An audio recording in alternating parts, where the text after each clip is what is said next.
Oh, it's the boss, and I'm back to talk some boxing prediction time. Busy week, so I got to get to all these fights. But this show here, Deontay Wilder versus Robert Helenius breakdown. We'll also talk about some of the fights on the undercard. Don't you go anywhere. We'll be right back right after the intro.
All right, what's going on, everybody? G Funky's back. Man, I know it's late for some of you guys out there. Unfortunately, this is the only time that I could come on today, and it's already getting late in the week. We got 3 fight cards this weekend, so yeah, a lot of work to be done, man. But we're here. Been caught up, getting busy with the family. But you know what they say, man, or at least the Don. You know what he says. You spend time with your family? Sure I do. Good. Because a man who doesn't spend time with his family can never be a real man. There you go, man. So got to spend time with the family, got to put in that work with the family. So yeah, that's what I've been doing. So I want to break this thing down, get get this one out the way. And look, Deontay Wilder is back, man, after a year out of the ring. Actually a little bit over a year that he's been out of the ring since his last fight with Tyson Fury, which was last October. And yeah, it didn't end well for him in that fight. But he's back, and we'll see where he's at. I do have some questions as to where uh Wilder is mentally and physically, you know. But we'll see, man. We'll see. But there are some decent fights on the undercard. Um Caleb Plant is going to be there. He's fighting Anthony Durrell. Frank Sanchez is also on the undercard. Another heavyweight that I've been keeping my eye on. He's fighting Carlos Negron. Um, so yeah, there's some decent fights. I would say that the Durrell Plant fight is actually decent as well. Plant hasn't had the strongest list of opponents that he's been in there with. And I think Durrell, you could say Durrell's probably the second best guy that he's been in with besides Canelo. Um, we know Canelo was his, toughest and biggest name that he's been in there with. And that was his last fight. He came up short in that one, win 11 rounds. And then but now he's back against the dog Durrell. So we'll see how he looks, man. In his return, it's going to be almost a year for him as well. Man, these PBC fighters, I don't know how they do it, man. They are not active at all.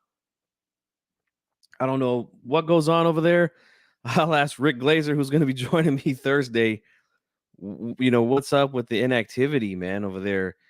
But all right, guys, let's talk about the main event first. Deontay Wilder versus Robert Helenius. And you know how I do it, man. I do the records, tail of the tape, and then we get in to break this thing down, man. Deontay Wilder, let's start with him. All right. 42 wins, 2 losses, both coming by KO, 1 draw, and 41 knockouts. All right. He is an orthodox fighter, right? His age is not listed, but I think he's around my age, late 30s. But I'm not sure. If anybody in the chat knows Wilder's age, please put it in there for me. All right. But I do think he's around my age. Height 6'7", 83-inch reach. Big heavyweights. I mean, he's in the era of the big heavyweights. He's one of them. Big guy, man. Big guy. Now let's go with his opponent. Let's take a look at Robert Helenius. His record, 31-3. 2 of those 3 losses coming by knockout with 20 KOs, no draws. His age is not listed as well, so I don't know how old he is. He is an orthodox fighter, 6'6.5", and a 79-inch reach. So Wilder got a little bit of height, little bit of reach on him, and like I said, I don't know the age or anything like that. So we'll see. I'll say what's up to some of these guys that are here right now. DJ Mexicano de Tejas, his prediction is Wilder knocks him out. My man Jesus M is here. He says, saludos. Stefan, what's up, brother? He says, I got Wilder stopping him within 4 rounds. Hey, I like it. Santeo Media, what's going on, Santeo? Nice to see you, bro. I haven't seen you around here in a while. Good to see you back, though. Let's see. Jesus says, can't believe Wilder versus Robert is this Saturday. Yeah, it did come up kind of quick, huh? It did come up kind of quick. But, I think the fight's going to be exciting. I do, man. Is it pay-per-view? In my opinion, no, obviously not. But I mean, that's the era we're living in, man. Everything's on pay-per-view these days, especially on the PBC. Jesus. Sorry, guys. Had a long day. I'm tired, like I told you guys, but I'm going to be getting these predictions out. I might be live tomorrow morning to talk about Haney, Kambosos, the rematch, give my thoughts on that. But let's talk about this fight here, man, okay? Now, look, let's start with Robert Helenius. Now, Helenius, big, strong. He's got power in his hands. Not the most fundamentally sound fighter, I guess you could say. He does have experience with Wilder. They've trained together. They I guess he sparred with Wilder in his camp for the Tyson Fury trilogy. Santeo here says, who do you got? Cepeda Regis. Well, that's coming up. I'm going to be doing a prediction on that soon. Don't even worry about that, brother. Carlos Caballo Adames taking over. Yes, man, he looked sensational last weekend. Sensational against Juan Montiel. But I'm going to stick to the topic here before I lose my train of thought. But yeah, Helenius, big, tall, strong, got good power in his hands. And like I said, not very fundamental. Footwork balance is kind of off a little bit, in my opinion. Defense definitely is a big problem there with his defense. I can't even describe what he does defensively. Like, I've watched a few of his fights, and I like to go off of the last fight. And his last fight with Kawanaki. Now, look, I'm going to try to say this as nice as I can, but Kawanaki is probably one of the worst defensive fighters I think I've ever seen. All right. Look, I'm almost 40 years old. I've been watching boxing since the 80s, really been paying attention to boxing as a teenager. So for about 20 years or so, I'd say I'd started to kind of like analyze fighters, styles and things like that. He's one of the worst defensive fighters I've ever seen, Kawanaki. D-Lo, what's up, man? How you doing? Stefan's he's making his prediction to Santeo's question. Slight tendencies, what's going on, man? Yeah. So what I seen in that fight from Helenius. Now look, this is how bad Kawanaki is defensively. Like he made someone like Robert Helenius look like sensational. You know, like Helenius got so comfortable in that fight. I just watched it this afternoon. He's literally fighting in like a this is gonna sound funny, but he almost looks like he's fighting in a Roy Jones stance. Like he's got one hand here, he's got the other hand down, straight down. He's like leaning on the front foot, looking to pop Kawanaki with something. Like it was crazy to see that. But like I said, Kawanaki is so bad defensively, doesn't move his head. Um, his guard, he's got a high guard, but it's very inactive. All he does is just keep his hands here. And Helenius, all he had to do was really just throw, a couple throwaway shots, straight shots, and then start to come around his guard with the bent arm punches, because that's what those punches are designed for, to go around someone's guard, right? So you got somebody here, you're going to want to go around, and then you could even go up in between with uppercuts, And yeah, he unloaded everything but the kitchen sink on Kawanaki because he's so bad defensively, So it's kind of hard to go off of that, but that's really all we can do. But he just got decent hand speed. And like I said, his style, I can't even like describe it. Like again, his hands aren't up. He keeps his hands like right about here when he's fighting, and like it's just defensively. When I seen Kawanaki attack him, I didn't really see much head movement. Didn't really see him trying to catch or parry shots or anything like that. He just kind of moved back from him, and that was all he really needed to do. So yeah, I just don't know really how to describe his style other than he's big, tall, powerful, throws a lot of punches. I'll give you that, but I mean, I don't. I really don't know. Like I said, I really don't know how to describe it, but he's got an awkward style, Helenius, that's for sure. Let me see. Dilo says, it's hard to imagine us getting in the ring and not being more defensively responsible than Kawanaki. He's bad, bro. He's awful.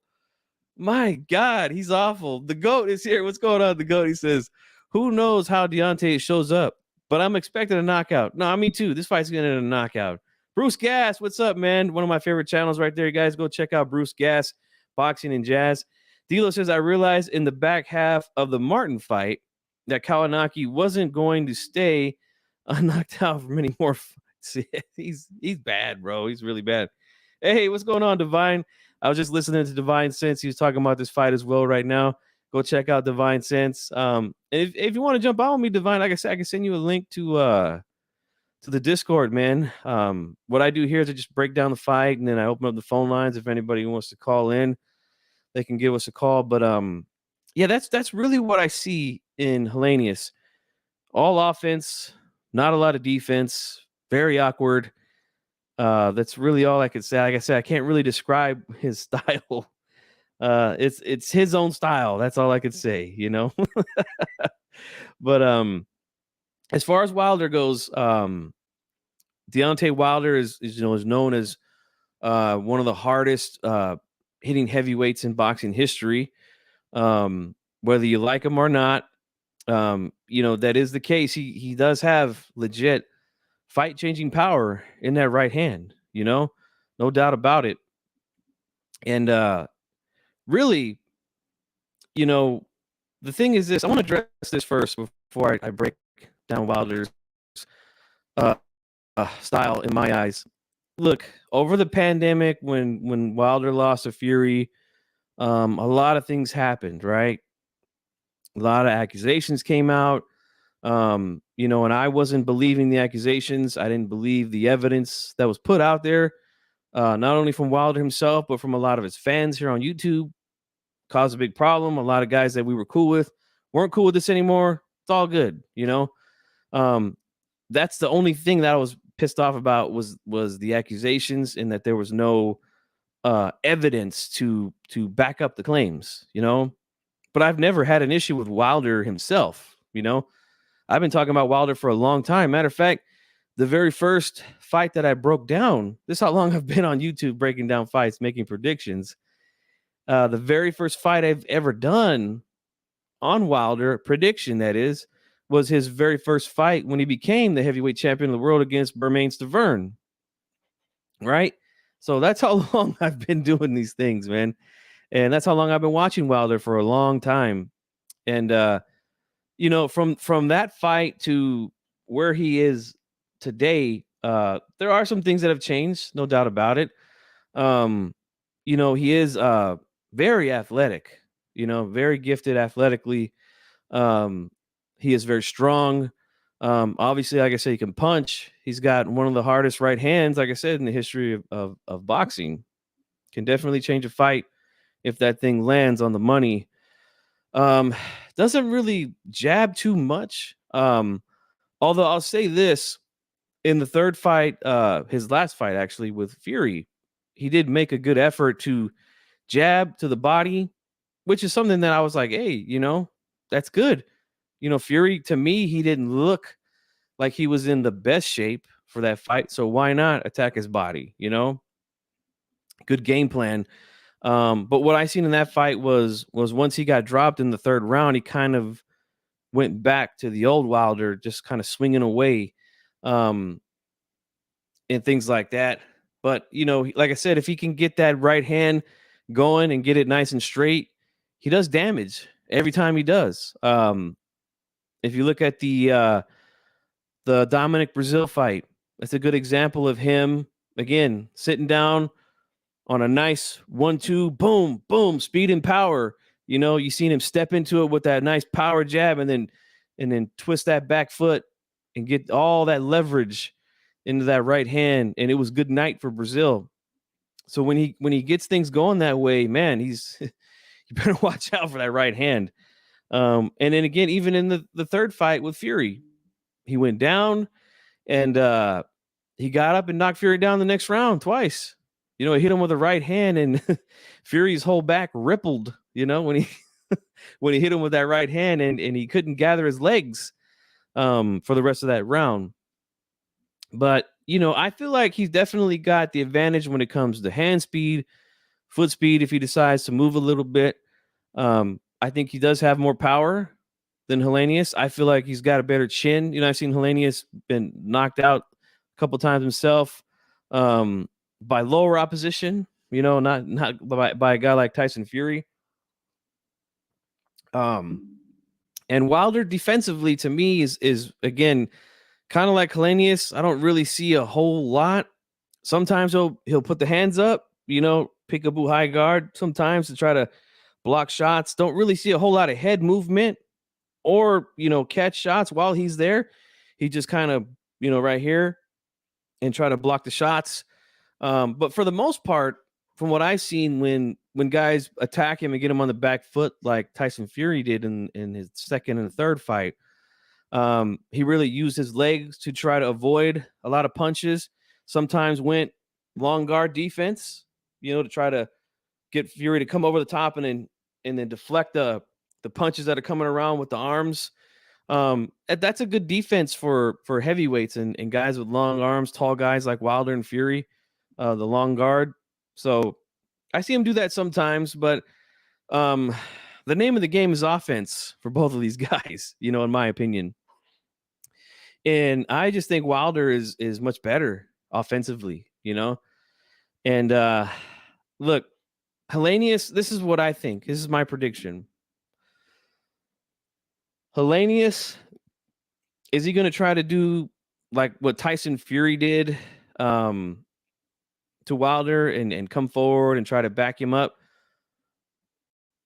I mean, it would be the smart thing to do, A good quote from Bernard Hopkins. He said this after he beat one of my favorite fighters, Felix Trinidad, a guy with tremendous power, where he said, I didn't want to run away from the guy with the gun. I wanted to take it from him. And the way I took it from him was I smothered him. I got in his chest, didn't let him get the range that he needed on those shots. And, it worked. And that's kind of what Fury did with Wilder in those last two fights. Backed him up, got in his chest, roughed him up, things like that.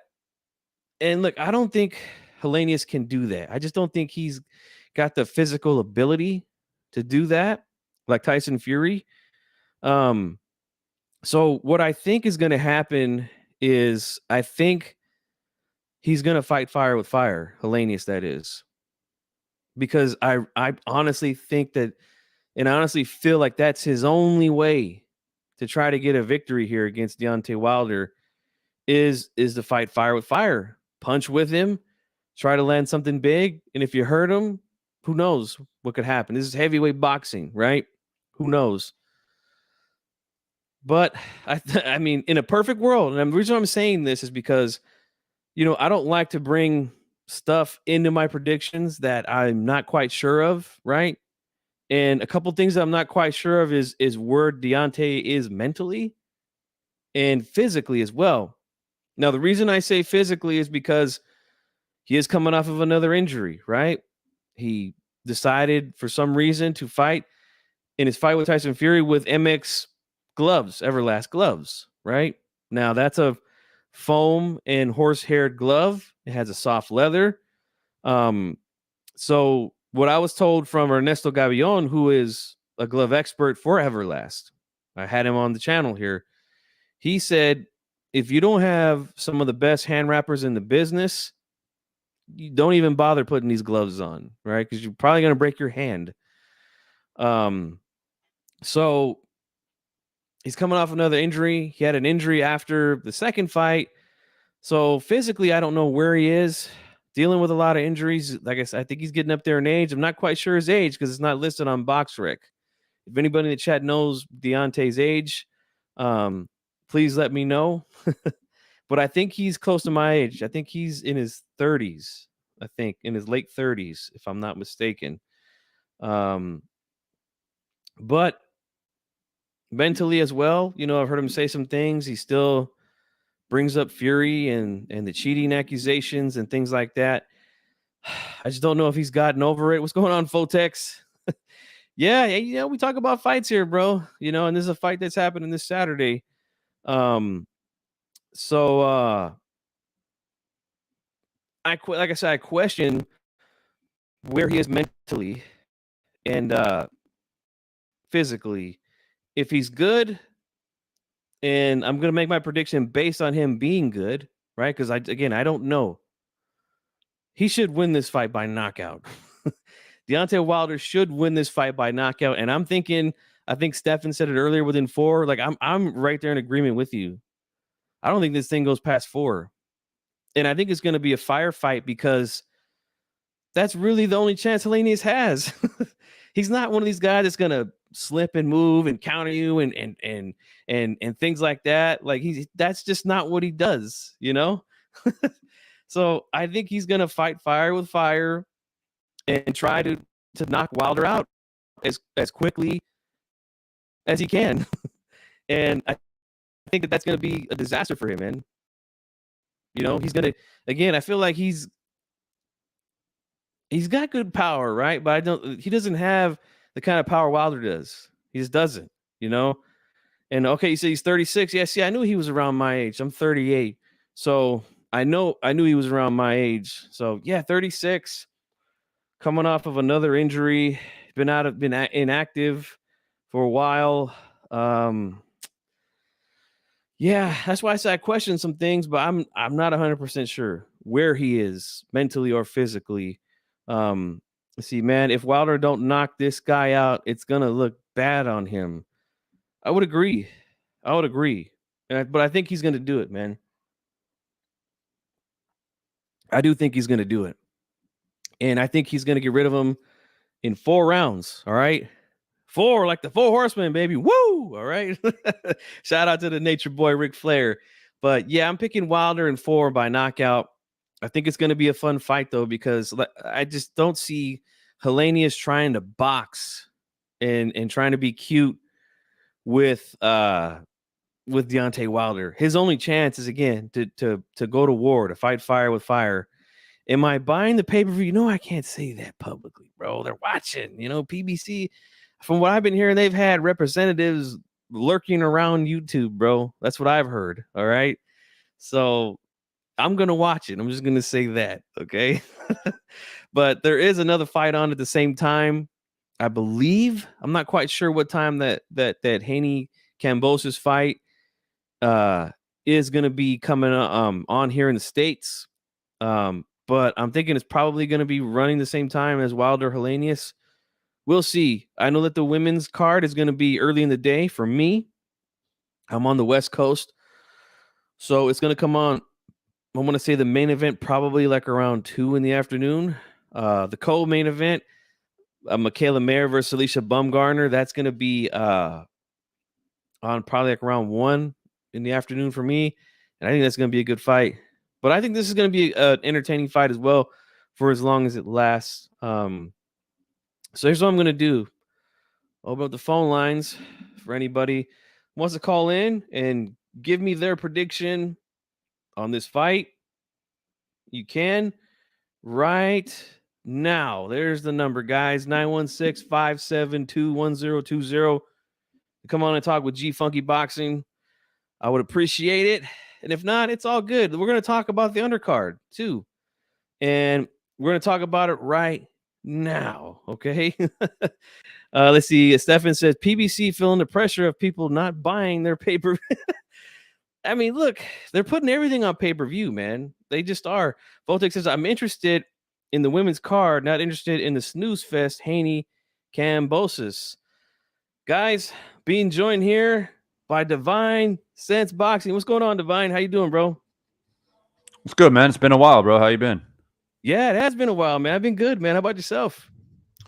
Yeah, not too bad, man. Not too bad. Pretty busy. I don't go on YouTube too much nowadays. Come on when I can.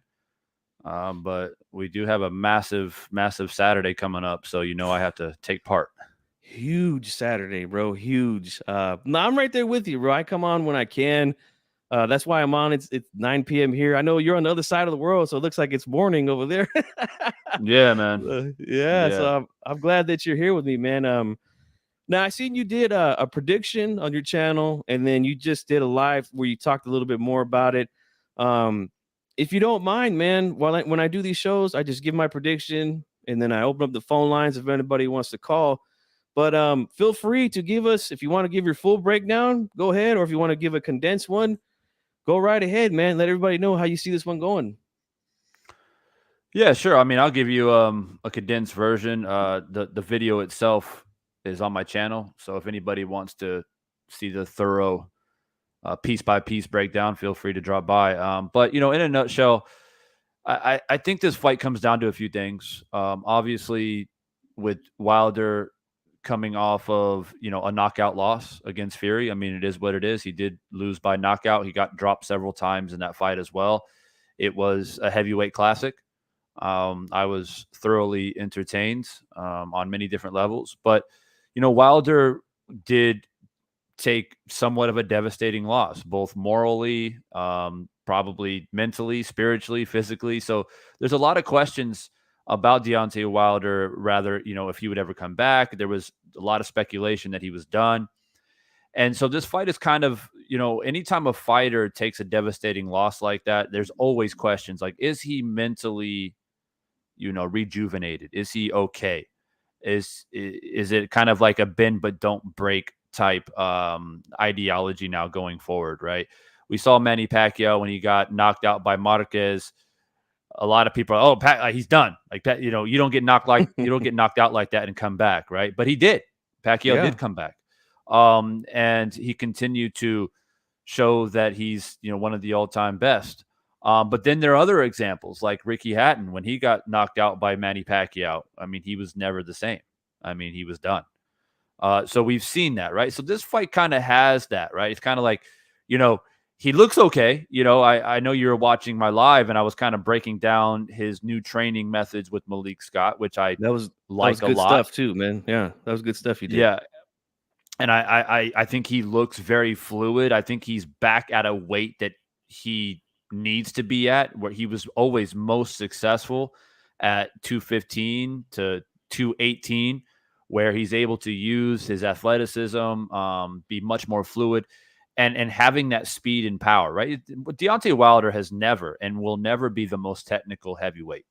No. And that's just what it is. But like you were mentioning earlier in your live stream, he is the most devastating heavyweight of this era. There is no question about that.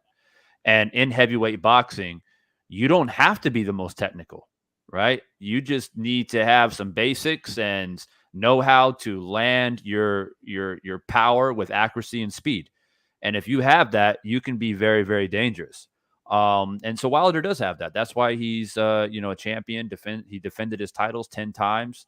And that's exactly why he got a fight against Fury. Because if he wasn't a threat, if he wasn't somebody that you can market and know that he can end anybody at any given time, he would have never, gotten that chance, right? Fury would have fought somebody else. Wilder would have fought somebody else. And so here we are with Wilder's comeback. He's making his comeback. How will he look is one of the biggest questions in my opinion. Robert Helenius, right? I feel like I think people look at him as I think people label him as a C level fighter. I've seen people throw the words about, oh, Wilder's fighting another bum again. I don't think that's fair, in my opinion. And the reason why I say that is because Helenius, if you look at his resume, he's got some pretty credible names on his resume, and he's been in there. I mean, a lot of people, I know we were talking about Kaunaki, or where you were talking about it earlier. Yeah. On how he's just basically like a boulder, right? And Yes. and the thing is that, but the funny thing is that he was undefeated in their first fight, and a lot of people have forgotten that, or maybe didn't realize that. Kaunaki and Helenius, when they faced off the first time, I think Kaunaki was like 29-0. Yeah, had a nice or something following like too. that. Yeah. Yeah, and so he kind of shocked everybody when he beat Kaunaki, and then people are like, oh, maybe Kaunaki had a bad night. They had a rematch, and then he really beat his ass in the rematch. Helenius did. Yeah. So, then the thing is like, okay, he's like, what? I think Helenius is on a 3-fight win streak, I think now. Yes. Let me check right now. Yeah, I think he's won 3, if I'm not mistaken. I think I pointed that out in my prediction video. But yes, you're right. Yeah. So he's got something that Wilder doesn't have right now, which is 3 victories. His confidence must be pretty good. He's sparred against Deontay. They've mixed it up a little bit. But one thing that you may have heard me say in my live earlier tonight was that people need to realize, though, the Wilder that Helenius was sparring leading up to the Wilder Fury third fight was a 240-pound man. Big guy, who wasn't training the way he's training now. And he was fixated on vengeance and revenge, and his mind was somewhere else. Like, we don't even know where Wilder's mind was really at. And to be completely honest with you, I don't even think Malik Scott had like true control over Wilder. I think Malik was just plug and play. All right, you're my brother. Hey, hold the mitts for me, and I'm gonna smash the mitts around for 30 minutes. And I'm saying that as a Wilder fan, right? And that's just the reality, because you can kind of see in the Fury third fight, being 240 pounds, the game plan was pretty apparent. I'm gonna go in, I'm gonna try to knock out Tyson Fury. There's really not a game plan. I'm gonna be big, strong, and I'm gonna catch him. And I'm gonna wear the horsehair gloves too. That's gonna make it even more devastating. Yeah. And then he breaks his hand. Yeah, he broke his fucking hand. Yeah. Right? Yeah, I was told that you shouldn't wear those unless you have really, really good guys wrapping your hands. It's true that they call them the puncher's glove, but when you're a puncher like Wilder, like if you wear those foam padded gloves, like it's gonna protect your hands more. You can do more punching, like right. 100%. But go ahead. Go ahead. Yeah, I thought that was ironic. I thought, a lot of people, I remember, I'll never forget it. What was it, like the night before the fight? There was like the controversy about the gloves. Mm-hmm. And I have a lot of supporters who are Wilder fans, right? And so they were like going crazy about it. I had to make a video and explain, like, all right, guys, calm down, right? This is horsehair gloves. It's been around for a long time, and I told everybody, look, if Wilder feels that the gloves aren't right or whatever, I mean, he has his right just like anybody else, and it's not something new.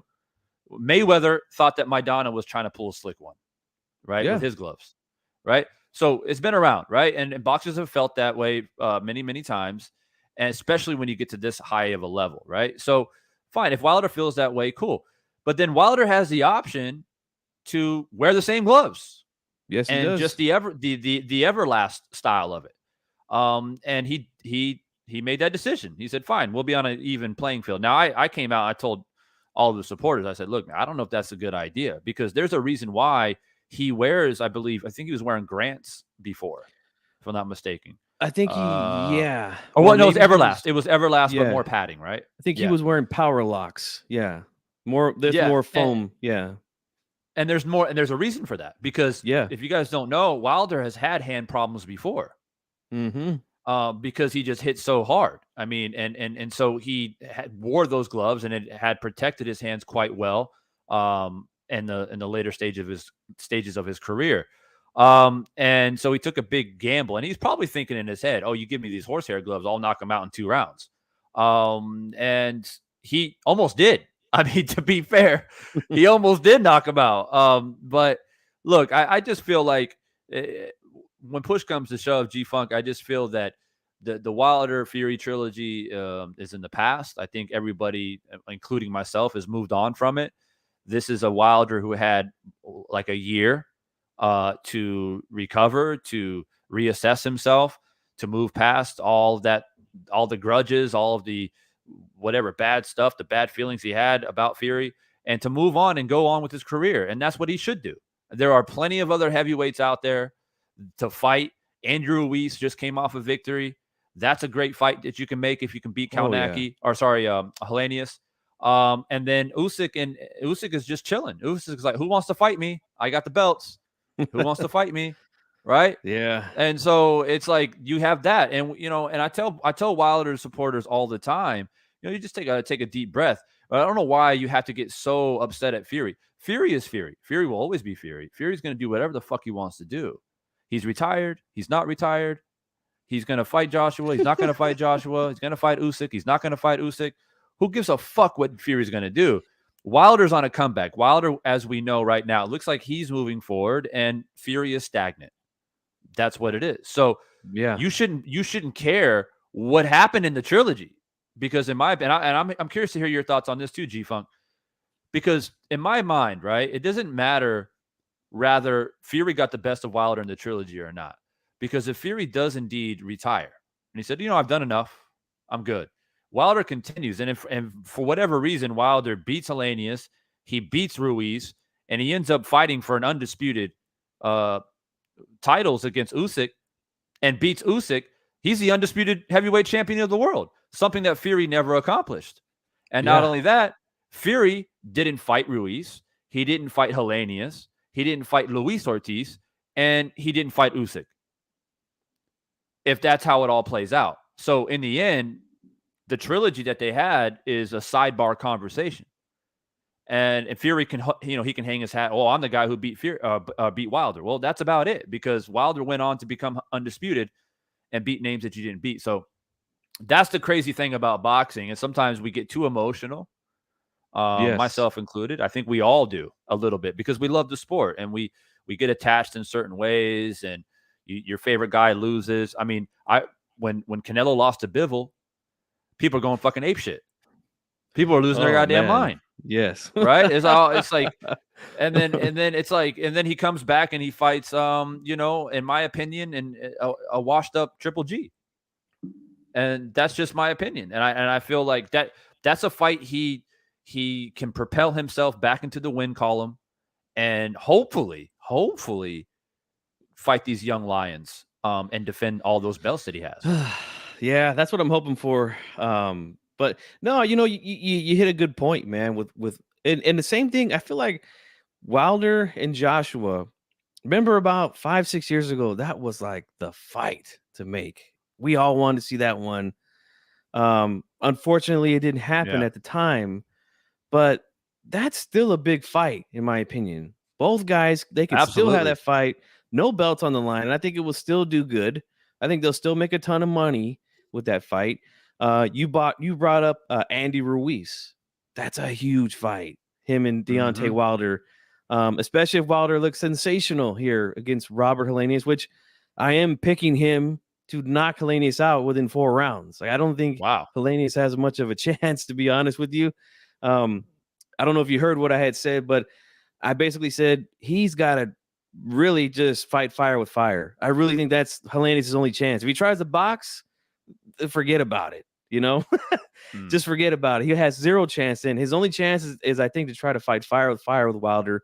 And I just don't think he has the speed or the kind of power to hurt Wilder, or at least get him out of there. The only thing that I think could possibly help Helenius pull an upset here, and these are just questions that can only be answered in the ring for me, is where is Wilder mentally and physically? Because he's getting up there in age. He's coming off of another injury. Fury, the whole thing with Fury again. We just don't know. All that stuff gets answered in the ring. But I am picking him to win by devastating knockout here. And look, Helenius, he's a tough guy, big guy, very unorthodox. Like, I don't even know how to describe this guy's style. I just he is just so awkward. But he was so offensive minded against Kawanaki. But then again, we got a guy like Kawanaki who's, like I said, literally one of the worst defensive fighters I've ever seen. Like, the guy has 0 head movement, gets hit with every punch in the book. I mean, if a fan threw a glove from the audience, it would somehow find a way to land on the dude's chin. Like, he gets hit with movement. Gets hit with everything, man. But let me read some comments here, and then we could talk about the undercard too. My man Chauncey Pearl says, "Why is it okay to be a fan of us?" Oh, you talking about our comments from the other day? Well, I left a comment back to you, bro. So just refer to that for right now. But I'll ask you this, Divine, because I know you like Caleb Plant as well. He's on the co-feature of this card, taking on Anthony the Dog Durrell. And I'm gonna give my thoughts real quick. Well, actually, you know what? Since you're the guest, you go first, man. Let me know how you think that one's gonna go. Yeah, I haven't dropped my official prediction yet. I was going to do it tomorrow morning for you guys in the States, but I guess you get VIP access, which I'm fine with it. But Anthony, I'm going to start with Anthony Durrell. I think Caleb Plant made a good point in their press conference and in different interviews that he's made, is that every big fight that Anthony Durrell has had, he came up short. He dropped the ball. I mean, and it's not, that's just the fact. And of course, Anthony Durrell can fire back and say, "Oh, you ain't fought nobody." And when he stepped up, he lost to Canelo. But it's like, yeah, but that's Canelo. Like, that's pound for pound, undisputed. Like, that's Canelo. Like, if you're going to lose to somebody, you lose to Canelo, right?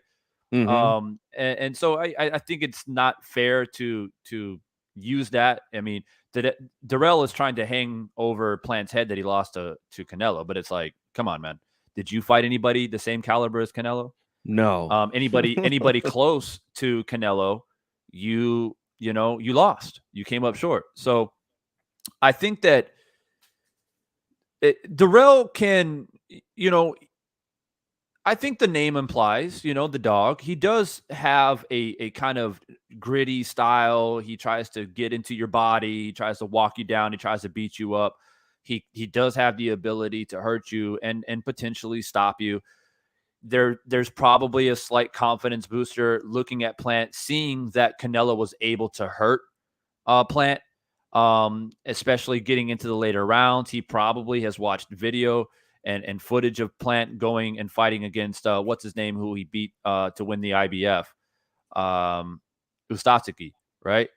So he probably looked at that and saw that, Plant did well, especially early to middle rounds, but then he started to gas out a little bit, and Ustatsky started to walk him down and land some punches. So yes, he's probably looking at that saying, well, I think Caleb Plant has an engine problem.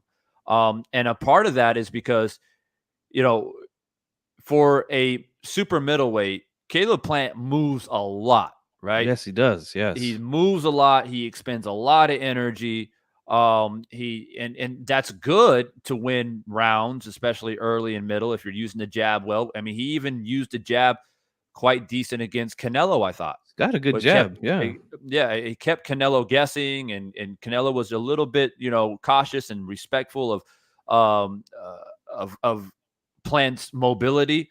So when you're moving at that high energy range, you're always vulnerable to gas out a little bit.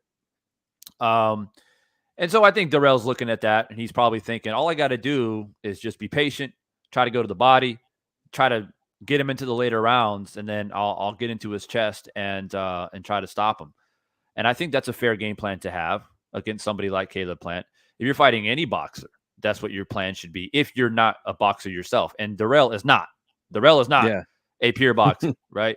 So he's got to play that kind of rugged style. He's got to show durability, and be able to, like I said, take it late and see what he can do. But you don't want to give up too many rounds. See, that's the thing with Caleb Plant. Caleb Plant, in his mind, he's like, I'll box you for 9-10 rounds. Then you basically got 2 rounds to try to stop me. And if you can't stop me, I'm going to win a decision. And so that's it, and I just, when I look at the mobility, the jab, the footwork, and the training that I've seen of Plant as of late with the new trainer that he's employed, he looks really, really good. And I feel like he's working on that one tangible that he doesn't quite have yet, that I think he's working on, which is power. And I feel like he's sitting down on his punches more. You can tell that he's emphasizing that coming into this fight. I think it's one skill that he hasn't sharpened yet, or one tool that he hasn't sharpened yet. And I think that could be a determining factor, because if he's able to keep Anthony off of him because he has a bit more pop in his punches, I think Anthony Dirrell's in trouble. Now, if Anthony Dirrell doesn't respect Caleb Plant's power, that will, boost Dirrell's confidence to be able to walk him down, try to smother him, and work on the inside and try to beat him up. But like I said, I think Plant's team realizes that and say, well, look, man, we got to put a little bit more pop in these punches to earn that respect so we can stay behind the jab more. And that's the one thing about Mayweather that a lot of people said, oh, he ain't got no power. Well, he had just enough power to have people respect him. Yeah. Because if he didn't, people would just walk through him. Maidana tried it, but even, Maidana was a very rare case to where he was just, he was just trying to bully Mayweather the whole fight. But you look at other fighters like Corrales and Robert Guerrero and these rugged fighters, they couldn't deal with getting punched in the face constantly. And it was sharp, crisp punches. And in a nutshell, Caleb Plant just needs to do what he does. He needs to be fluid. He needs to be mobile, pump the jab out, get the right hand down the pipe, clear out of space, stay defensively sound, check left hooks. If Dirrell tries to sit down his punches, fucking smother him, tie him up. Smart and box smart.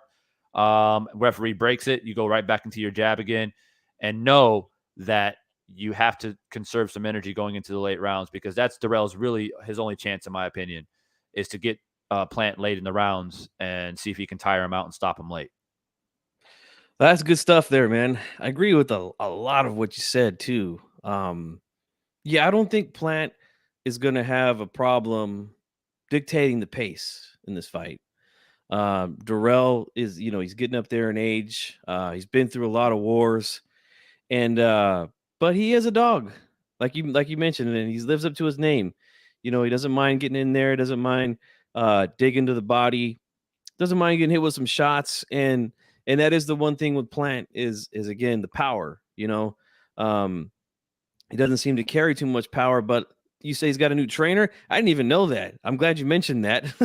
Yeah. But yeah, if he's committed more and is sitting down on some punches more, I would definitely like to see how Dirrell handles those shots, because Plant is fast. He is very quick, Yeah, he is. I thought Canelo had a really good advantage as far as hand speed goes over most of these super middleweights. But in my opinion, in that fight, I felt like he was the faster guy as far as the hand speed goes than Canelo. So I don't think he's going to have a problem landing shots. My only issue is this. Well, actually, I should say two. You brought up a good point in the Uskateki fight. He did gas in that fight. It was really obvious that he was tired in that fight. Didn't really keep a good poker face to kind of hide it. It was pretty obvious he was getting tired. So that's one thing that, if Dirrell can dig to the body early and he could try to do some damage late, I've never been a big fan of guys that use that game plan. Well, let me just hope that this guy gets tired and that he doesn't hurt me. Like, to me, it's just not a very smart game plan. Have we seen guys do that? Yes, all the time we've seen it happen. But again, to me, I'm just not a big fan of that style. Let me just wear you out and try to get you late. Another thing is Plant. This is a southpaw. I believe Darrell is a southpaw. So that's another thing, man. We know southpaws can be a fucking pain in the ass to fight for anybody. Yeah. Yeah. So as good as Plant's jab is, I would like to see him throw more lead right hands, because that is a really good punch to throw against a southpaw. And if he's going to use the left hand, and I've been saying this for quite some time here on YouTube, the left hook is a very underrated punch against the southpaw. Yes, sir. Maybe the jab, maybe it might not be the night of the jab, but you could come over the top of that lead hand because, you're in an open stance. Lead hands are touching, lead feet are touching. So you could come over the top with a nice clean left hook on a southpaw. We seen Ryan Garcia do that against Fortuna, who was a southpaw, use a lot of good lead left hooks to come over the top. And I do think he's got the advantage in speed. He's a good counter puncher. So I do see him landing a lot of those check left hooks as well on Darrell. So I'm going to pick Plant. I think he's going to win this fight. For me, Darrell, like I seen him today. I don't know if you watched the open workouts that they had today on the PBC channel, but to me, he just looks like a guy that, like, I don't know. Haven't really paid attention to him pre-fight like that until today, but he just looked like a guy that was kind of like, yeah, I'm here. This might be my last time on a card like this. It just gave me that vibe, But we'll see, man. I think once the fight starts, he's probably going to give it his all, And but I just think at this point, Plant is going to beat him. I think he's going to beat him thoroughly. I think it's going to be somewhere like an 8-4, 9-3 decision for Caleb Plant, in my opinion. And we'll see where it goes from here, man. I would fucking love to see him fight Benavidez. That's a fight I've been dying to see. Oh my God. They've got some serious bad blood. And they've got history. That's a fight that will sell very easily. Yes. Plant is cocky as shit, which is great for boxing and building up a fight. And then, Benavidez, he is not a guy who minces words either. He don't give a shit. And by the way, Benavidez is the Benavidez brothers are from the same city as me. They trained at a boxing gym right down the street from where I grew up in Phoenix. That's right. So I don't know them personally, but I do know their dad, because I'm like 10 years older, I think, than David. So I do know their dad. I know the family, and they've got the whole state of Arizona, man. I guarantee you that. They love the Benavidez brothers. Obviously now with David doing great things. And I think this idea of Benavidez, not to change the topic, but I think this idea that Benavidez can't sell, or he's not a big enough name, I don't think that's the case anymore. No, I think he definitely can. He's got a whole state behind him. And his style, I mean, just his style alone, like, even if people don't know him well, you do a highlight video of him fighting whoever, and they're like, oh, I want to see that guy fight. Yeah. Right. And I agree, man. Let me address this comment here real quick from Chauncey Pearls, one of my good subscribers. Says the majority of these YouTube boxing channels always on some negative ass shit, complaining about the state of boxing. How are we going to continue to even be a fan when all this bullshit is being done? Well, look, that's why I've decided to take my channel into a new direction at the beginning of the year, Chauncey. And you've seen that video that I released where I said, I'm not talking about that type of stuff no more. I'm just going to talk about the fights that are made and fights that have a possibility of being made. I've done 0 videos on Spence Crawford, Divine. I have done 0 because it's not a fight yet. It's just not a fight yet. Once it's official, guess what? I'll come on here and give a thorough breakdown on it. I can't wait to give my breakdown on that fight because that's a fight I've been wanting to see, but it's not official. So I'm not going to waste my time. I've made 0 videos about Tank versus Ryan. Like, that's a fight again that I doubt it's going to happen. But I'm not gonna be negative about it, right? Like I see a bunch of people like they were complaining about the Fundora fight last weekend. Oh, there's a gross mismatch. What did I tell you guys? I told you guys that fight was gonna be competitive and entertaining, and it was. There was a lot of punches. There was a lot of exchanges. I mean, Jesus, man, you're right. There's a lot of people that are so negative right now about the sport, and I just don't get it. 2022 has been a fucking great year for boxing. Every weekend I'm talking about fights that are happening. Like, this is great, you know? Boxing Vitals, what's up, man? Hawker Mustang is from back in the day too, man. You know? But I'll say this with the Benavidez talk, man. It's getting I'm just getting annoyed with the point where fans are just they'll say anything to not have the fight happen, you know? Well, Benavidez is this, Benavidez is that, this and that. Like, who the fuck else is Canelo going to fight at 168? Who? He's already got all the belts. You know, now and Benavidez is the fucking mandatory. You know, I understand he missed weight. 2 years ago, he missed weight. Okay. Since then, he's made weight 3 fights in a row, and he's knocked out 3 opponents in a row to get himself to be the number 1 guy in the WBC. Like, what else can he do at this point? Like, I don't understand the complaining. Not only that, he's a fan-friendly fight. Like, he doesn't mind letting his hands go. He don't mind getting hit. You know, he's like he's like the hometown kid. You know, like he's like the it's very well known in Phoenix that he mingles with the people. He goes into the boxing gym. He hangs out at the restaurants. He goes to the taco stands.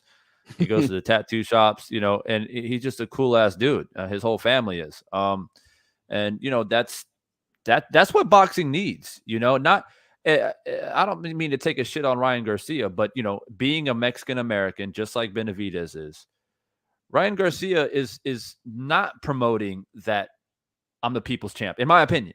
And I think David Benavidez can. You know, Ryan is all about TikTok and Instagram and training with fucking Jake Paul and bullshitting around. And he's, you know, it's weird with Ryan because he's turning into Oscar De La Hoya post glory days of Oscar De La Hoya. Right. If that makes any sense. No, that when makes Oscar De La Hoya sense. Oscar De La Hoya, when he was Ryan's age, he was dominating. Yes. He was, and he was one of the best, if not the best fighter in the world. And it's just weird, this path that Ryan has taken. But going back to Benavidez, it's like, he's that guy. He's that guy who's going to, like you said, he's going to take hits to give hits. He's got speed. He's got power. He's got grit. He's got chin. He's got all those tangibles that you want to see as a boxing fan. He'll help build the fight. He'll talk some shit. Not only that, Divine, but he does everything that the Canelo fans love. That's what I'm not understanding, right? They complain about guys being too defensive, right? They complain about guys running. They complain about guys not having power. Fucking Benavidez has all that. He's willing to stand right there in the pocket, let his hands go. He's not going to run away. He's not afraid to take a shot. That's why it's going to be such a good fight.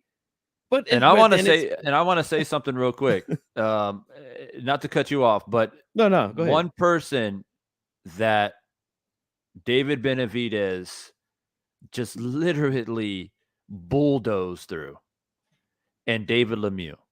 Mm-hmm. And I want to talk about David Lemieux for a second because before I recreated my channel back in the day, when David Lemieux was moving up, I think at the time when he was first coming up, I want to say he was 147. And at one point in time, David Lemieux was like 28-0 with 28 knockouts. Mm-hmm. Yeah. Okay. He was one of the most devastating punchers in the sport. And yeah, Triple G beat him. You know, Triple G outpointed David Lemieux. David Benavidez beat the fucking dog shit out of David Lemieux. That's arguably one of Triple G's best wins. and I'm saying, like, yo, like I was a huge supporter of David Lemieux, and I thought that, you know, he came up. I thought he got thrown to the wolves a little bit too early when he lost his first fight against one of the Mexican fighters, man, Marco Antonio Rubio. Yeah. And I think that was a little bit too early because he was only like 21 or whatever it was at the time. But he bounced back and he's got some credible wins. But I always liked David's style. He's kind of like a Mike Tyson, punching power, whatever. And going into the fight against Benavidez, I thought it was going to be more entertaining. I thought it was going to be more of a dogfight. I knew that David is naturally bigger than David. Or David Benavidez is bigger than David Lemieux. But I thought David Lemieux was going to be able to stand his ground a little bit more and maybe hit something with Benavidez that he doesn't see and make it interesting, right? But Benavidez just literally just walked through him. And I didn't expect that. That to me, and a lot of people were, with David Lemieux, he ain't shit. I was like, what do you mean he ain't shit? Do you not see the guys that he's been in the ring? David Lemieux almost fought every single person that he possibly could at 160, at 154. Yeah. So this idea that David Lemieux wasn't shit is bullshit. You're making excuses. The fact of the matter is David Benavidez beat the shit out of him so badly that you want to discredit it. But for me personally, that was the moment where I was like, you know what? David Benavidez he's legit. Yeah. To beat up David Lemieux like that, he is legit. And he had to take that fight because, again, that was an eliminator for the WBC. Like, what do you want him to do? Walk away from that? Like now he could possibly, I'm not sure when the WBC is going to have their next convention, but there's a good possibility that they could make him a mandatory for that WBC strap. And that's what we want. At least me, I feel like that's such a good fight with him and Canelo, man. I would love to see it. Let's see. Here's a question. What are your thoughts on Teofimo fighting Pedraza next? I don't know if it's official yet. I mean, I've heard that they're close to being done, but once it's official, I'm gonna give my prediction on it, and I'll let you know then, man. But I like to wait. You just never fucking know with boxing, all right? You just never know. But it looks like everything is pointed in that direction,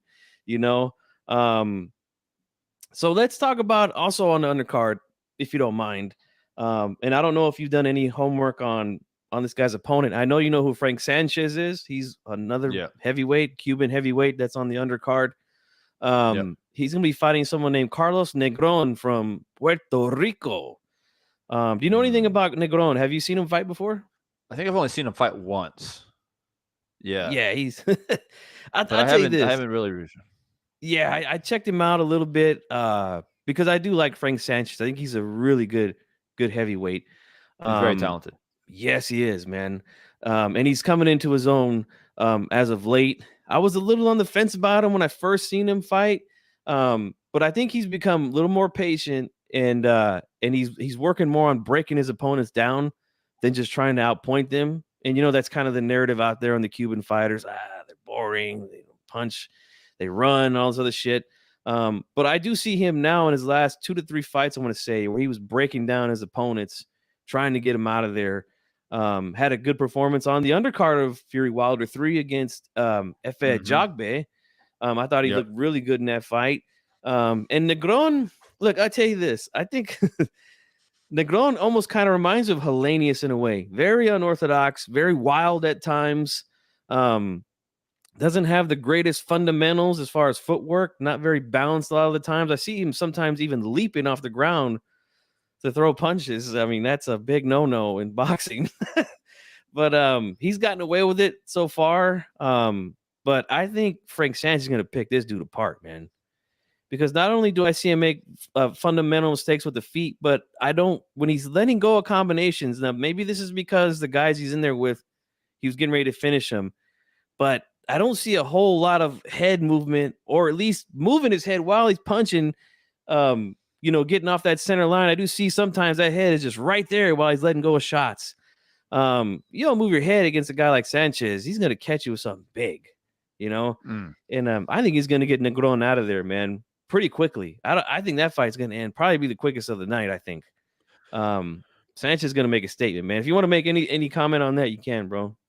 I like Frank Sanchez a lot. I have a lot of high hopes for him. I hope to see him on the main stage soon, and at least a title eliminator, like a proper title eliminator, especially with belts kind of moving around a little bit with the unknowns of Tyson Fury and Wilder coming back, I mean, it's going to get interesting.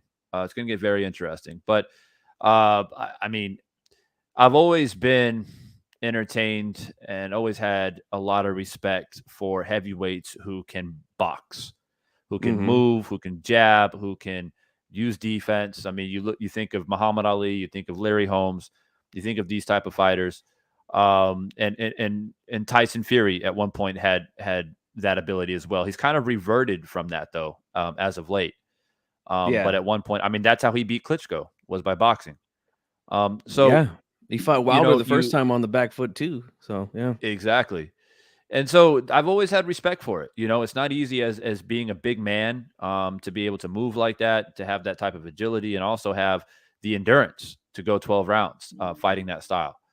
And so I have high hopes for him. I like him a lot. I agree with you. I think he's going to win on the undercard of the Helenius Wilder fight.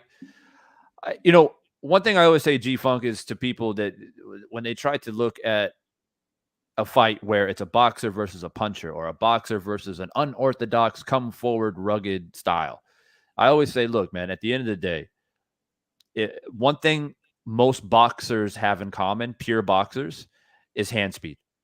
It's impossible to be a pure boxer without hand speed, because you use your hand speed to your advantage to be defensively responsible, but also create your offense.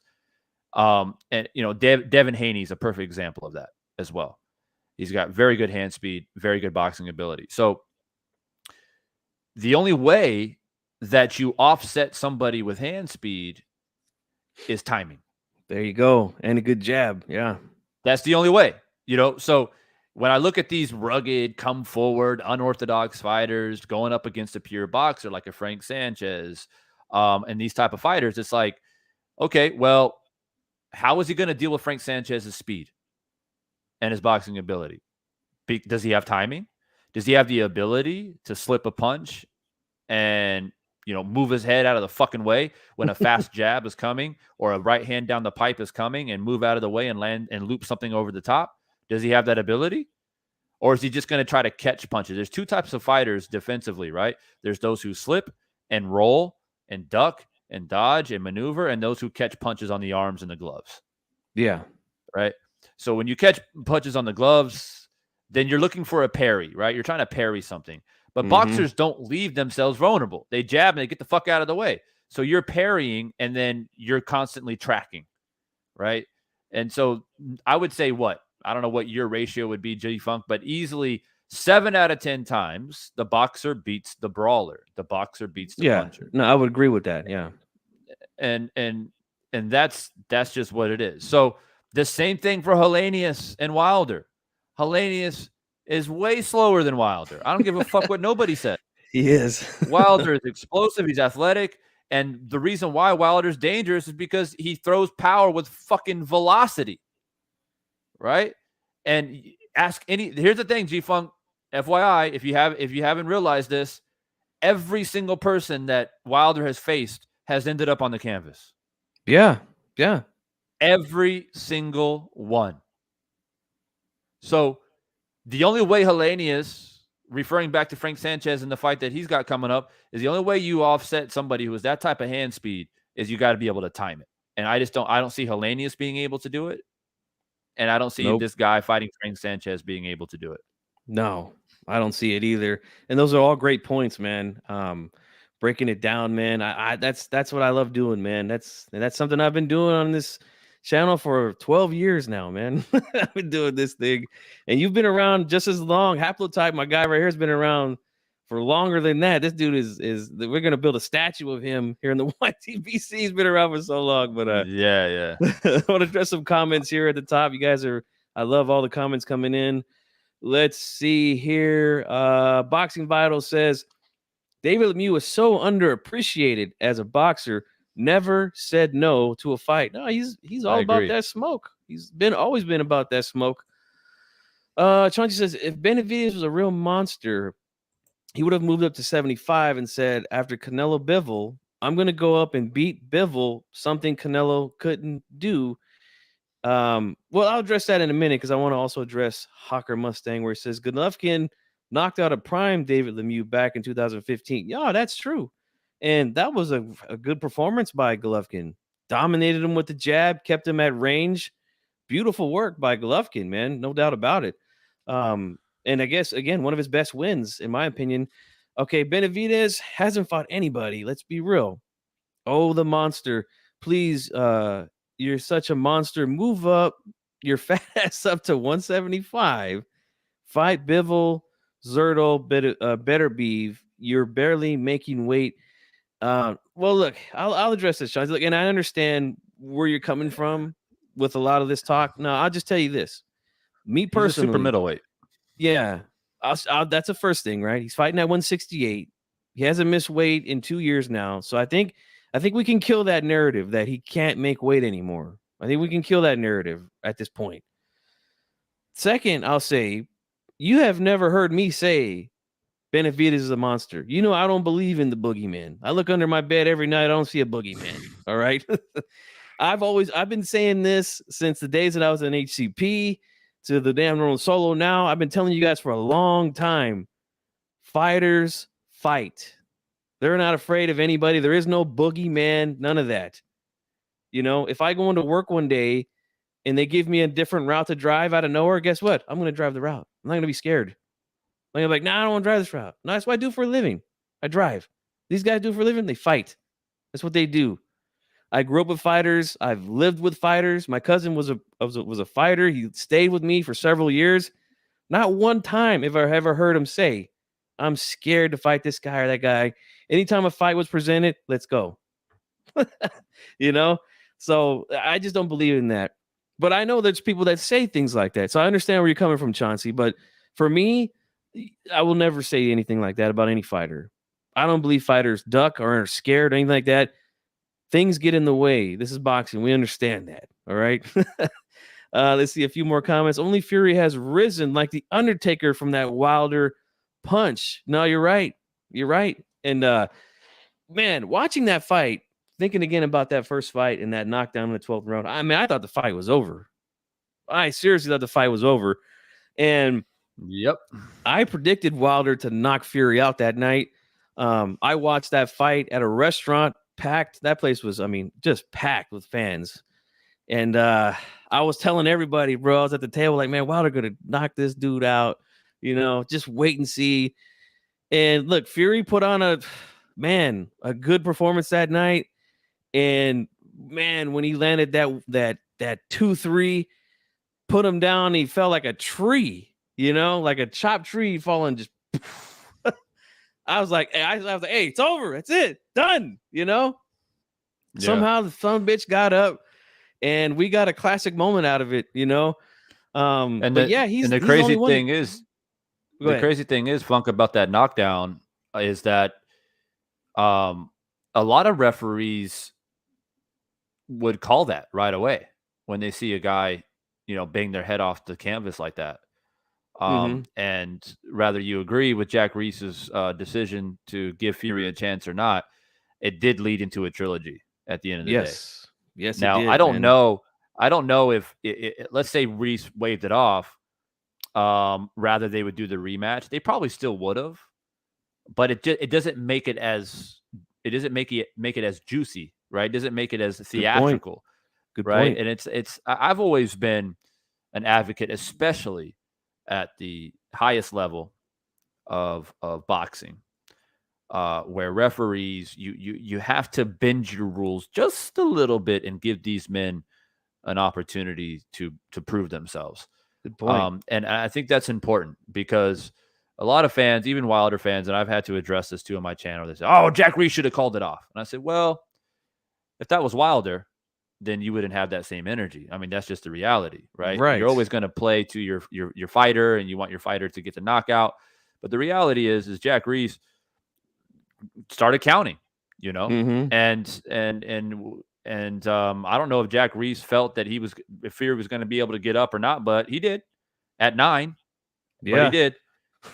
And that's the thing is like, but I hold that same kind of sentiment in regards to Wilder as well. Like, you know, in the second fight, Wilder was getting beat up and Wilder was trying to go out on his shield.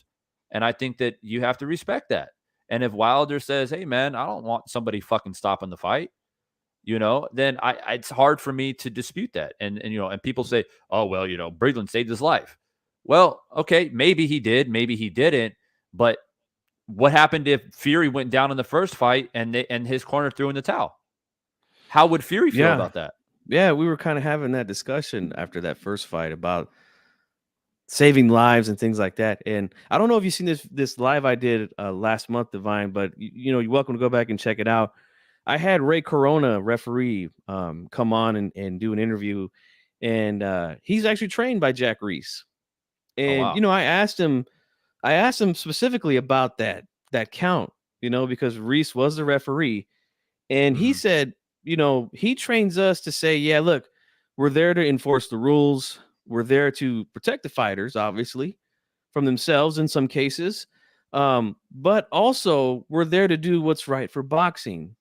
And he believes that's exactly why Reese decided to count instead of just automatically waving off the fight, And he said, look, he goes, he told me this. He said, I would have stopped it.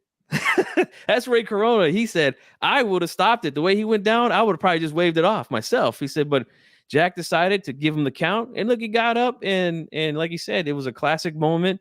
And we got a chance to see a rematch and a trilogy from it. So, yeah, if you haven't seen it, check it out. And any guys in the chat, if you weren't there to check that one out, check it out definitely. As well. I asked him a lot of questions. I'll have him back on again soon. I texted him the other day about he was in the middle of another, I don't know if you want to call it controversial, but he refereed the Carlos Adames and Juan Montiel fight, and that fight ended in 3 rounds. He waved it off without Montiel going down, but he was getting fucking ragdolled, man. I mean, he got hit with some bombs. I don't think he was going to turn it around. So I agree with the stoppage. I do. I think it's important that the referees in general, and sometimes Kenny Bayless kind of fucking annoys me, but I think in general the referees do give fighters warnings in between rounds when they're sitting on the stool, like, or even during the fucking fight. Like, you got to show me something. I mean, that it's important to communicate that, because fighters at this level, championship level, their egos are the size of fucking Mount Everest, right? Yes. They never think they're hurt. I can go another rounds. We've seen like Eric Morales with his eyes all fucking blasted out of his skull, and he's like trying to like still fight. I mean, this is the cloth that these guys are cut from, So you're right. The referees do bear responsibility to protect fighters from themselves, but it also comes with responsibility of communicating properly. And that was my biggest grievance with the first fight. No, sorry, the second fight. Not that the fight was stopped. I'm talking about Wilder Fury 2.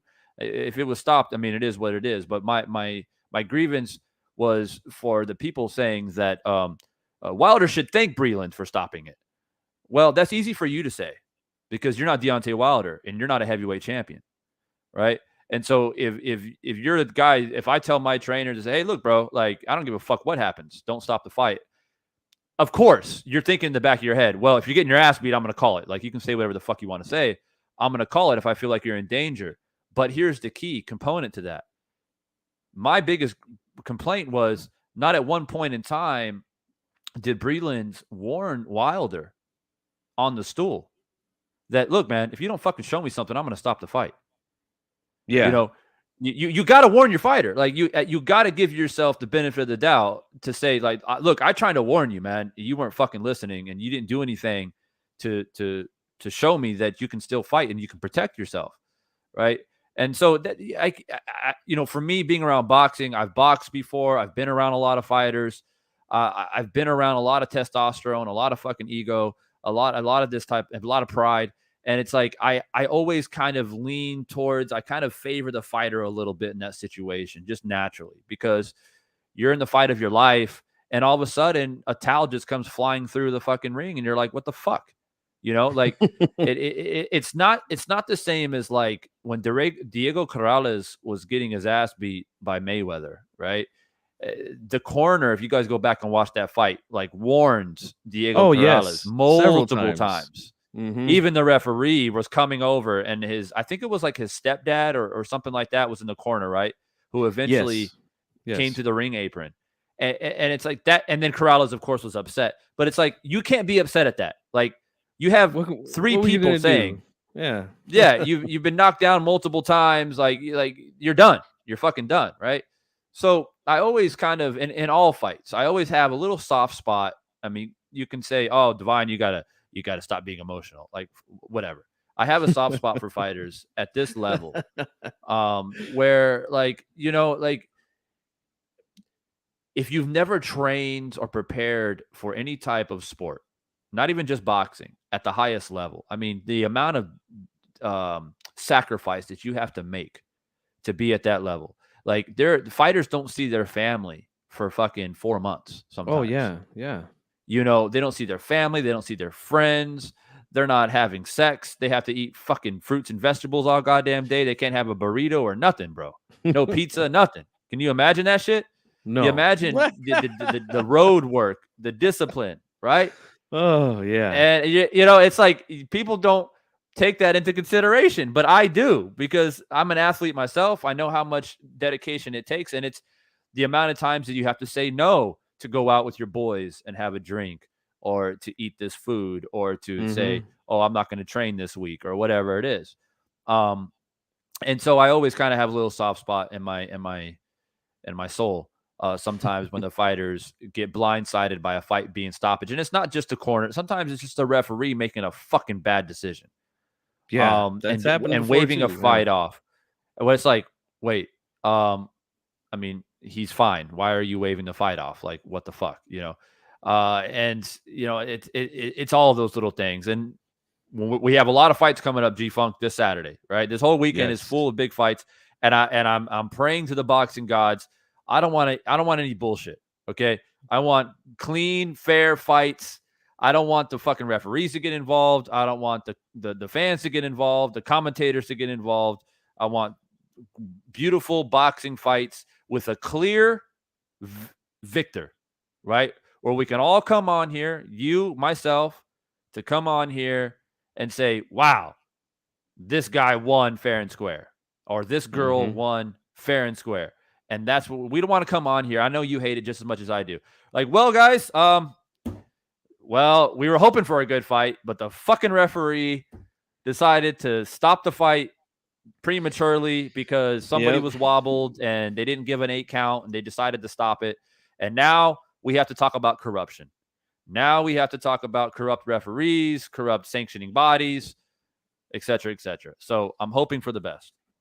Yeah, last time I think I got pissed off at a referee for a horrible decision was a couple months back when Gary Antoine Russell fought Rances Barthélemy.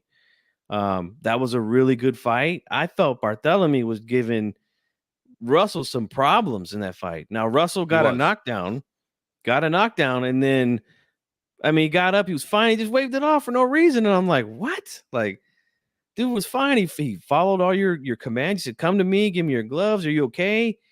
And then he just waved it off. Like, I really didn't understand that stoppage at all. And that's, I hope nothing like that. You're right. I hate when shit like that happens in a fight. My man Puro Sur Central here says David was 169 for Kyron Davis. Yeah, well, that was a non-title fight. Now, I had to learn this recently because I remember Edgar Berlanga during the pandemic in 2020 when they were fighting in the bubble, came in a pound over, I think, almost all of his fights in the bubble. But someone on the inside had told me that, you can come over 1 pound like that as long as it's the non-title fight. Now, if there's a belt on the line, obviously you can't do that. And we saw that Benavidez was stripped for that. So, he did not miss weight for that. I didn't like that fight. It was a last minute too. Yeah, it was a very last minute. Kyron Davis was way too small. Yeah, and he's a good fighter too. Uzcategui popped dirty, for EPO, which is an anabolic steroid. So, Boxing Vital says he has to agree with you, Divine, that these guys are the elite fighters. So you have to give them that chance to prove you wrong, that you might have made a wrong call. Yep, I agree. The GOAT says Kenny Bayless is the worst ref. A lot of people have a lot to say about Kenny Bayless, that's for sure. Boxing Vital says he was at the Montiel fight and he was getting rocked. His eye was damaged from the first round and not doing good. No, I think it was a good decision for Ray to stop that fight, man. He was getting badly hurt and wobbled, getting ragdolled by a lot of those punches too. Let's see, Boxing Fight also says that not all trainers are as upfront like Joe Goosen. You better fucking show me something. Yeah, he said that to Diego Corrales right before his immaculate comeback against Yeah, he did. Jose Luis Castillo. Let's see. What do you say? He spit. I remember he spit his mouthpiece out after like getting fucked up, and then he came up to the ring apron to put his mouthpiece back in. He said, "You better fucking jump on him now." Yep. He gave him that look, that was classic, man. Shout out to my man Diego Corrales, who was from Sacramento, like myself. Rest in peace. You almost made me emotional, Divine, when you're talking about sometimes you get emotional. You brought up the fight with Mayweather. Oh my God, bro. Let me tell you, the city here was buzzing for that fight. I was a big Corrales fan. And that fight right there would have put him into superstar status, I believe, if he would have beat Mayweather that night. Unfortunately, Mayweather put a beating on him that night, man. I still get upset talking about it. Oh, the rematch, right? No, I'm talking about the Mayweather fight, Mayweather and who? And Corrales. Oh, Corrales. Yeah. Oh, gotcha. Yeah. Okay. I was thinking Castillo, my bad. Yeah. This is Hager Mustang says he hopes Helenius doesn't take a dive like Malik Scott did. No, I don't think he'll have to. He's gonna get hit with something big and he's gonna be out of there. I think there's gonna be no doubt about it. Yeah, you found that picture. Well, yeah, you sent it to me. You see, many of these refs should be in the WWE. You know what's funny is sometimes that shit does like they almost do remind me of wrestling referees. Some of these refs, bro, like everybody sees something happen, but they don't. Like this shit is crazy. See, I have to agree on the Russell Bartholomew. Yeah, that was an awful stoppage, man. Aaron Parker, what's up? That's my boy from 916 as well. South Sac, that's where I'm from. Shout out to you, bro. Thanks for being here. He said, bro, I guess we all have those high hopes for Chico. Oh, man. All right, let's stop talking about Corrales. All right, you're going to get me upset. Yeah. I liked him too, man. I liked him too. Yeah, man. Coming up. Mayweather's just... Mayweather just dissected him, man. I mean, that was really his coming out. I don't know. I think that it was weird because it seemed to me that Corrales didn't really have a game plan. It seemed like it was just like he didn't have an answer for anything. He didn't have a plan B, a plan C. He just like kept coming forward and getting punched in the fucking face. Yeah, and it's just like I didn't expect that at all. But the speed, bro, it's the speed. Remember we were talking about that earlier. Yes, Mayweather had a huge speed advantage over Corrales, man. And not only that, I know there's a lot of guys that are watching now that are a lot younger than you and I, Divine. They didn't get to see Pretty Boy at featherweight, at super featherweight, at lightweight. He was, let me tell you, as good as he was as Money Mayweather at 140, 147 and his little dabbles into junior middleweight, he was a fucking animal at those lower weight classes. I mean, the speed, he had the power then, the volume. The dude would let go of combinations then. When he got to 140 and 47, he was more of like 1 to 2 shot, pot shot sometimes. Defensively, it was great.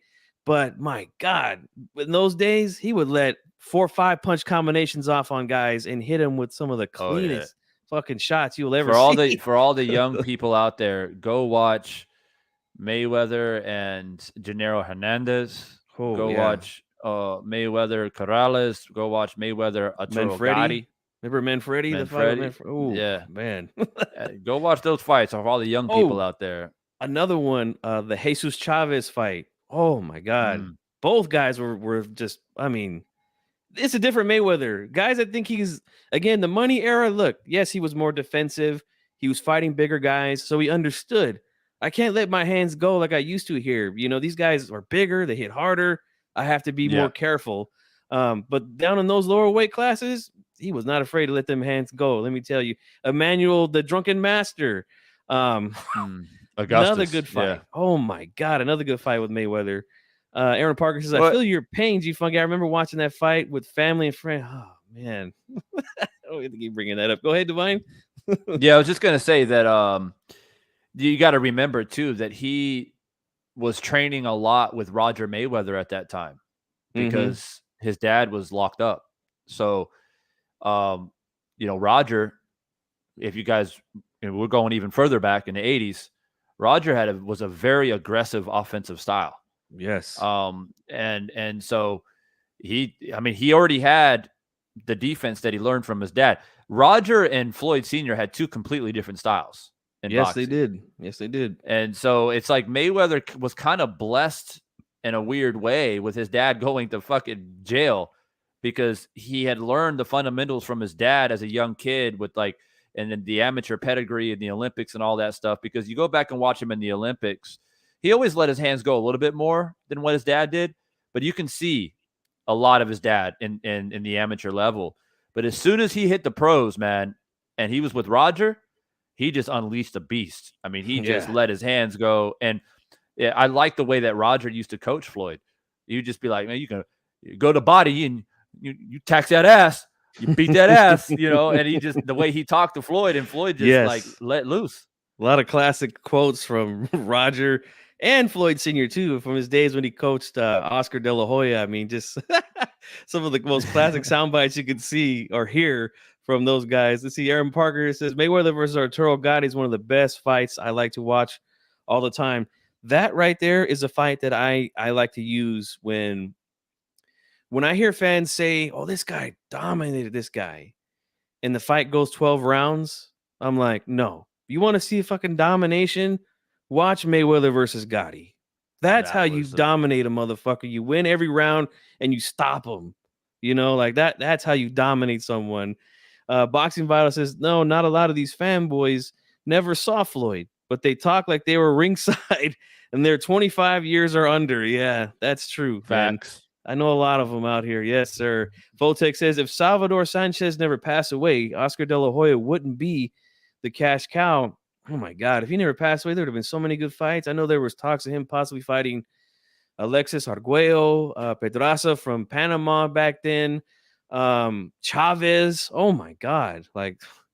Unfortunately, young Chava did pass away, but he goes down, in my opinion, as the best fighter to come out of Mexico. Hawker Mustang says Roger was funny with that, and the CEO video on YouTube. I don't think I've seen that. Do you know what he's talking about there? I'm not quite sure what that is. I'm not sure. I mean, he's been caught saying a lot of crazy shit. I mean, he's most famous for most people don't know shit about boxing. Yeah. What's funny is I talked when I had Ray on, Ray Corona, I asked him specifically about why Mayweather wasn't disqualified against Zab Judah when Roger jumped in the ring, because according to the rules, that is an automatic disqualification. But he again brought the point. You have to do what's best for boxing. Like Mayweather was clearly taking over the fight. He was already beating his ass for several rounds up until that point.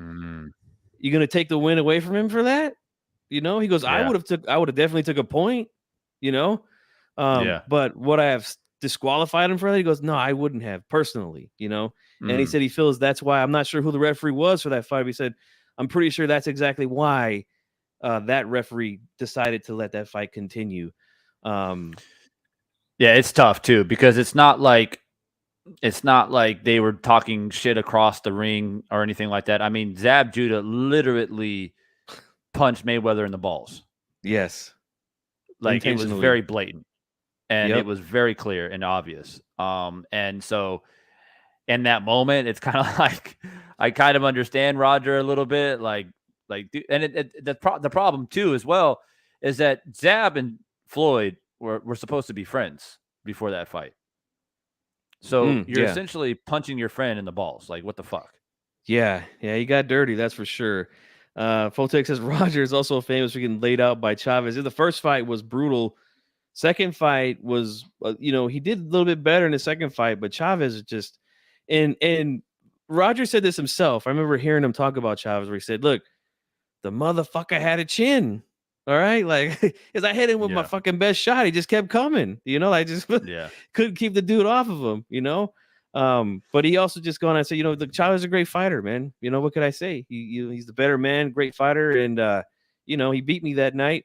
But yeah, he did do a little bit better in the rematch, I think.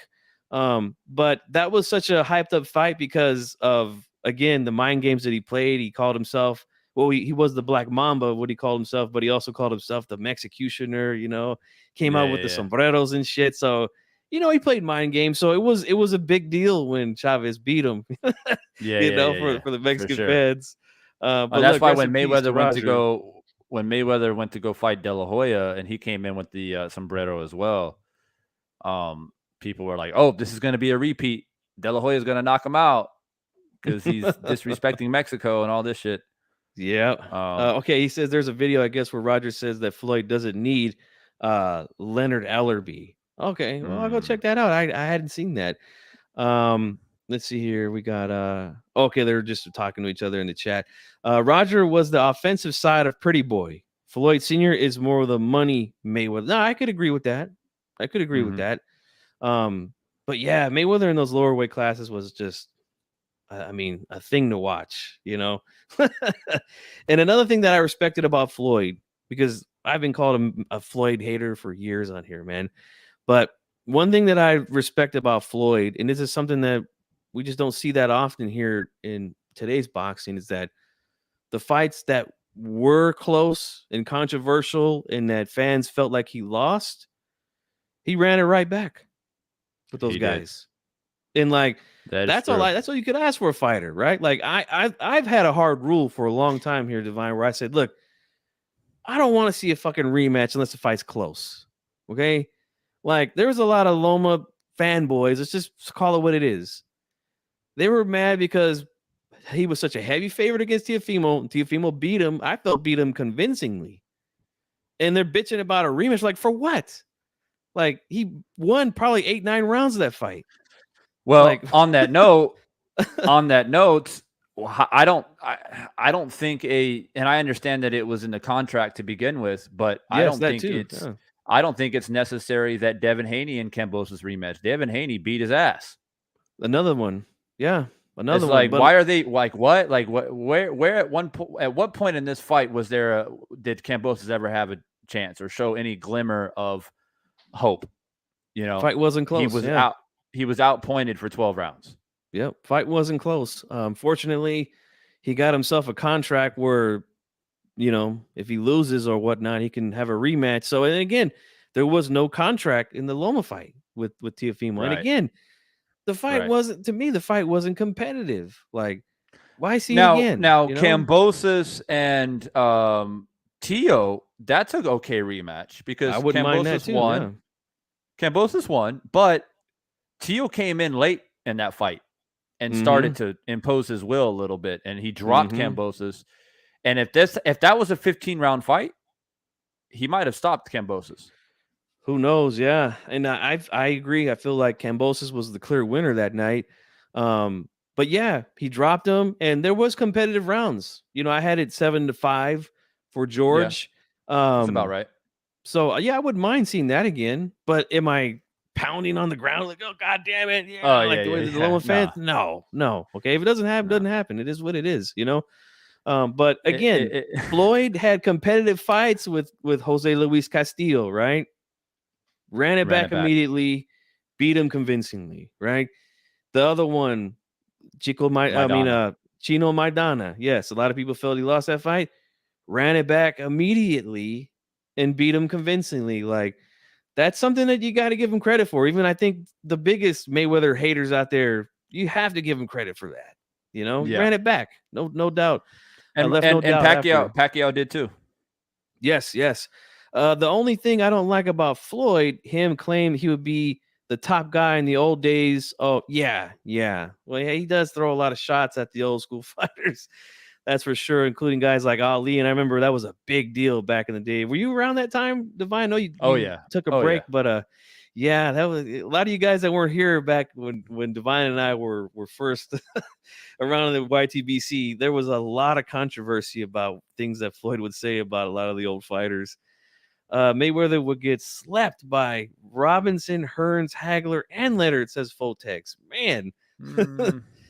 Damn, I don't know those are about that. fantasy fights that I would love to see. I mean, I've done an episode of a fantasy fight between Juan Manuel Marquez and Alexis Arguello. Had a good time doing that. Of course, we don't know because, you know, obviously it would never happen. But it's fun to look at styles and try to break it down. Floyd would never fight Hagler. First off, Hagler is Yeah, a middleweight. a middleweight southpaw with the kind of volume and chin, like that's a nightmare for anybody. Boxing Vital says, I believe he lost to Castillo. I scored the first fight for Castillo as well. But hey, at least, like I said, at least he ran it back. Like, we got to give him that. At least he didn't say like I hate to mention this guy's name because I don't like to talk about him on my channel, but Tank Davis, right? Had a tough fight with Isaac Cruz. What do you say? Oh, fuck no, he ain't getting a rematch. Like, but that might actually happen. We just don't know. Didn't Floyd in the first fight in Castillo like have a torn rotator's cuff or something? Yeah, that was what he said after the fight, that he had a shoulder injury. Well, hey, you decided to fight, Like, I understand. Look, every fighter comes in with an injury. Like, think about it like this, fans. Like, Divine, you said you trained, right? I've been around guys that have trained for fights. Training camp is fucking brutal. I mean, brutal, man. These guys are doing road work, strength and conditioning, hitting the bags, sparring. I mean, sparring is like the worst part for the fighters. Like, none of these guys come in 100%. Now, torn rotator cuff is something or a sprain. I'm not quite sure what he said it was. I've sprained my rotator cuff. And let me tell you, I couldn't even put a fucking shirt on the next day. Like, it hurt so bad, Let's see. A lot of people felt Chino did enough to win. Also, yes, there was a lot of and it was Fotex Rare says he felt Floyd lost to Maidana. So look, I mean, yeah, but again, like I said, he ran him back with those guys. Whether you think he lost those fights or not, he said, "Hey, you think I lost? Well, fuck it, let's do it again." That's as a competitor, you got to respect that. You have to. So yeah, man, it's been almost 2 hours here. I usually like to keep these shows around an hour, but you came in late, and I wanted to get you on and get your thoughts on the card this weekend. I'm going to be live again tomorrow to talk about Haney Kambosos. Probably the next day. I'm going to have Rick Glazer on, guys. Thursday, 12 o'clock p.m. Eastern Time, 9 o'clock Pacific. If you guys want to call in and ask Rick questions. You guys know I don't like to talk about the business of boxing, so I get guys that are involved in the business, They know more about the shit than I do. But he's going to be on with me Thursday morning if you're on the West Coast. And then I'm going to also talk about Shields, talk about the Mayor Bumgarner fights. I already talked about them back when the fight was supposed to happen, but then the Queen passed away and then they shut everything down. So, but the fight's here this weekend, and that fight right there will not be counter-programmed. I'm not quite sure when the Haney Kambosos fight will be on. I hope it doesn't counter-program the PBC card, but I'll have to do what I have to do because I love watching these fights, man. But let's see here. Let me read a few more comments here. Okay, you're addressing Boxing Vitals about Prograis Cepeda. Man, that's a fucking great fight, man. Regis Prograis versus Jose Cepeda. My God, I can't wait for that one. So yeah, Divine, I'll go ahead and let you give your last thoughts on the Wilder Helenius.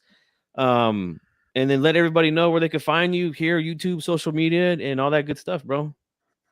Yeah, most definitely. Like G-Funk said, man, G-Funk and myself been around for a very, very long time. Sometimes when I think about it, it kind of shocks me sometimes how long I've been around, man. And a lot of us, the original people, are not even around anymore. There's very few of us left.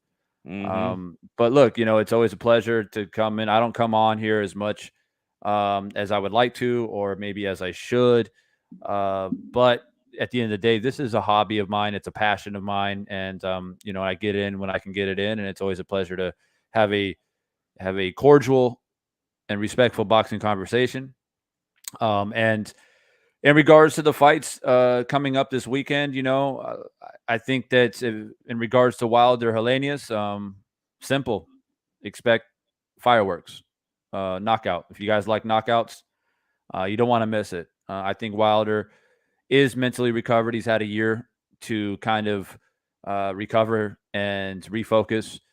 I don't think he rushed back. I think he recovered physically and mentally. It's more than enough time. I've been dissecting his training videos. He looks good. He looks fluid. He's back at the weight that he should be, which my prediction, and he'll come in about 218.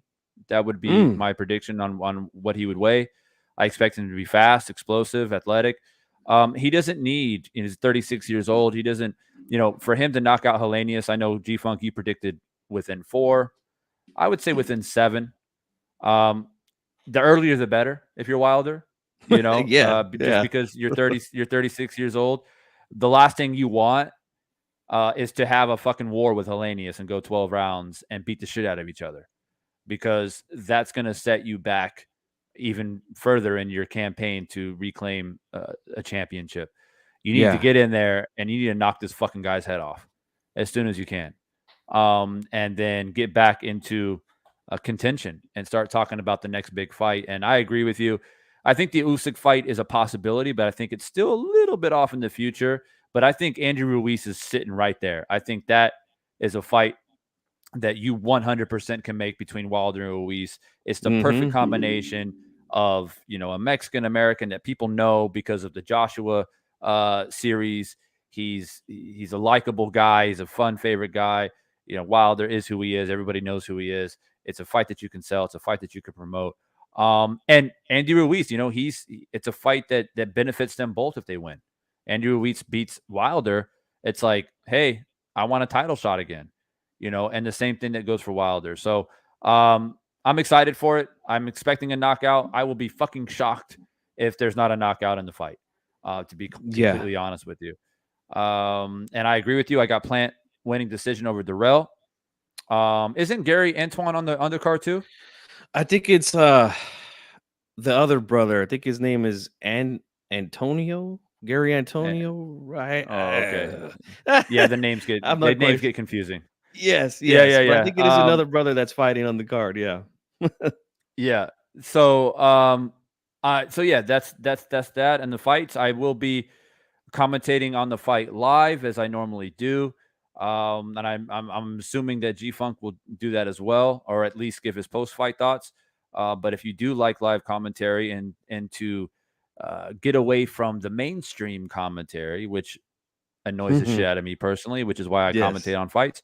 If you want alternative commentary, then feel free to stop by Divine Sense Boxing on YouTube. I'm also on Instagram. If you're on the gram like that, and you want to stay in touch with the things that I'm doing, come by. And it'll be a pleasure to have you a part of the boxing conversations that we have. I'm probably not on here as much as G-Funk. I try to get a video in maybe once a week or so. But when I do come in, it's like a solar eclipse. I don't come often, but when I do, I drop that heat. I like that. It's like a solar eclipse. And this is a good matchup here too, if it could happen. Wilder versus Joe Joyce. Joe Joyce is really putting himself in position to get a good big fight soon. Bro, heavyweights are getting lit, bro. I mean, it's getting lit. You know, a good fight is Joe Joyce and Frank Sanchez. Oh my God. Yes. I like Joyce's chance against anybody, man. He's got the chin, he's got good power, and that motor of his, I think he's got the best motor in the heavyweight division. That guy just doesn't get tired. He just keeps coming and punching. Boxing Vital says I was with Ray Flores, and he said Helenius may surprise everyone. I would be fucking shocked if he wins. But look, this is boxing. Anything can happen, especially in the heavyweight division. But I have to come on here and give my pick, and I'm picking Wilder by knockout. Let's see. So it's a huge fight in my opinion. Last two American champions. Oh yeah, Wilder and Ruiz. Yeah, that's true. Yeah, very true. Joyce is a problem. Yes, I agree with this Hard Times Boxing. Joyce is a problem for any current heavyweight. Absolutely. I'm not saying he beats them all, but fuck, he's got a good chance at beating any of them. But yeah, that's it, guys, for me. And look, you just reminded me, Divine. I just recently got on Instagram. So if anybody wants to give me a follow, I'll follow you right back. But you can catch me there, GFunky_boxing. You go ahead and check me out there. I'm still kind of learning how this shit works. Like, I know I'm late to the party, guys, but I'm a busy guy, 2 kids, married, work. So like Divine said, this is a hobby. You know, I don't do this for a living. So Right. I come on here because I love boxing, and I want to preserve the sport, and I want to, you know, cover these fights and give these fighters the credit that they deserve when they deserve it. You know, so guys, we're gonna And wrap it up. stop hating on Benavidez. Right. I just don't understand it. But that's another video for sure. And I hope he gets a fight soon, man. I would hate to see him just fight one time this year. That would be awful. But anyways, guys, I'm gonna wrap it up. Thanks for joining the live, and don't forget, hit the like button, and if you're new to the channel, subscribe as well. For Divine Sense, this is G Funky Box.